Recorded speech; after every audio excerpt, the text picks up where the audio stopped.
شروع اللہ کے نام سے جو بڑا مہربان نہایت رحم والا ہے۔ حضرت ابن عباس رضی اللہ تعالیٰ عنہ سے روایت ہے کہ رسول اللہ صلی اللہ علیہ وآلہ وسلم نے ارشاد فرمایا، سورہ اذا زلزلت آدھے قرآن کے برابر ہیں، سورہ قل هو اللہ احد ایک تہائی قرآن کے برابر ہیں، سورہ قل یا ایھا الکافرون چوتھائی قرآن کے برابر ہیں۔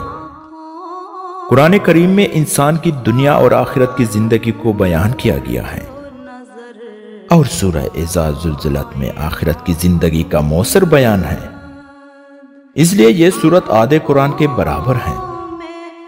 سورہ اخلاص کو ایک تہائی قرآن کے برابر اس لیے فرمایا ہے کہ قرآن کریم میں بنیادی طور پر 3 قسم کے مضمون مذکور ہیں: واقعات، احکامات، توحید۔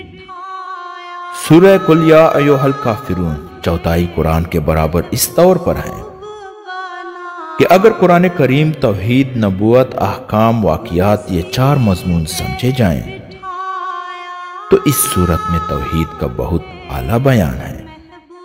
بعض علماء کے نزدیک ان صورتوں کے آدھے، تہائی اور چوتھائی قرآن کے برابر ہونے کا مطلب یہ ہے کہ ان صورتوں کی تلاوت پر آدھے، تہائی اور چوتھائی قرآن کریم کی تلاوت کے برابر اجر ملے گا۔